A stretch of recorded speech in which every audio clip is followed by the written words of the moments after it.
Welcome to where I call home.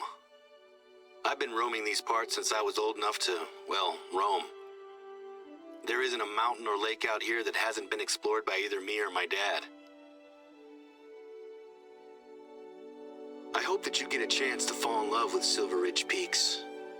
If you're anything like me, it won't take long.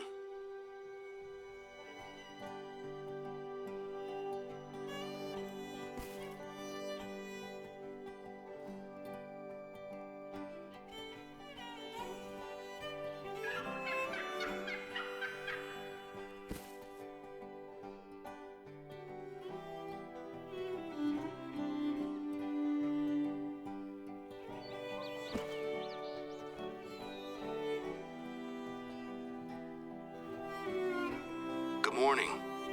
I hope you got a chance to grab a big breakfast before heading out. There's a lot of ground to cover and it's tough on an empty stomach. Anyway, I'm sure you'll be glad to know that I already have a job for you. While things are quiet, I've been using our outpost to store essential supplies.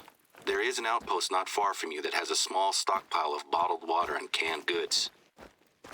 I need you to grab some things from this outpost and ferry them over to one of our observation towers. Don't worry, it's not a long journey. You'll be back to hunting in no time. Before now, we've always just used the lakes for drinking water. But ever since Dad got ill, we've had to put emergency measures in place. We always had emergency supplies, of course. But now we need to account for the possibility that our entire water table is polluted. Dad and I are convinced that it's just the one lake, polluted by the old mining sump next to it. But it's taking forever to get tests done, and it's not worth the chance of someone else getting sick.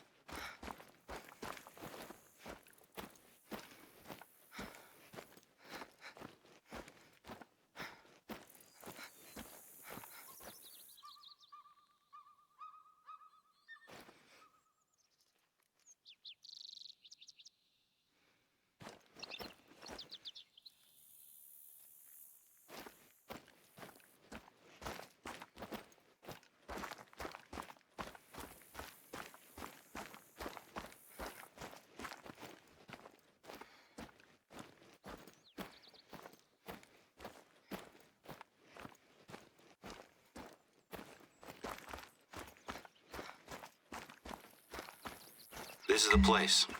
The supplies should be laid out, ready for you to pick them up. We need at least 6 water bottles, a couple of cans of peaches or whatever we've got there. And there should be a stack of flyers. Grab them too.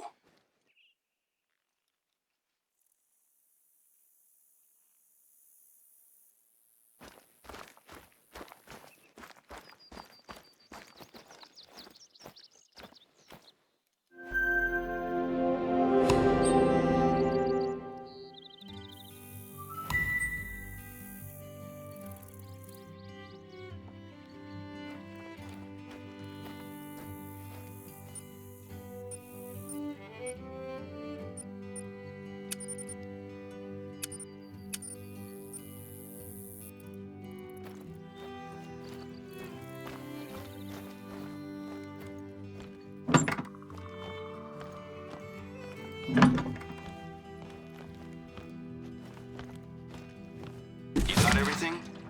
Fantastic. The tower isn't too far to go from here.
campsite, somewhere you can stash the supplies. Oh, you should hang on to a couple of the flyers, though.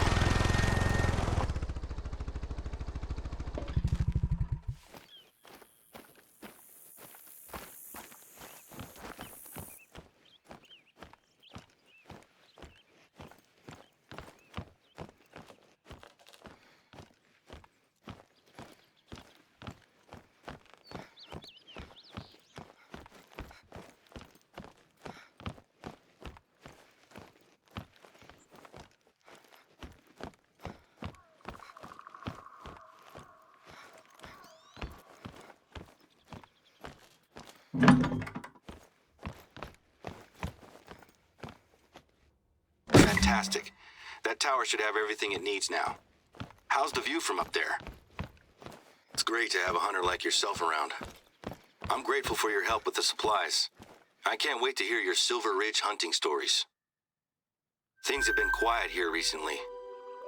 But with a hunter of your caliber on the reserve, we're gonna show folks that this is still the best place in the Rockies to hunt. Plus, you're not the only one working with us. We were able to convince Remy Warren to visit, and he's been logging his solo hunts out here for a week or so. He's got a pretty decent following online, so hopefully he's impressed with the reserve. When I proposed using social media to promote the reserve, the board were a little hesitant. But they're giving us a chance to try something new, and I'm sure it'll be worth it.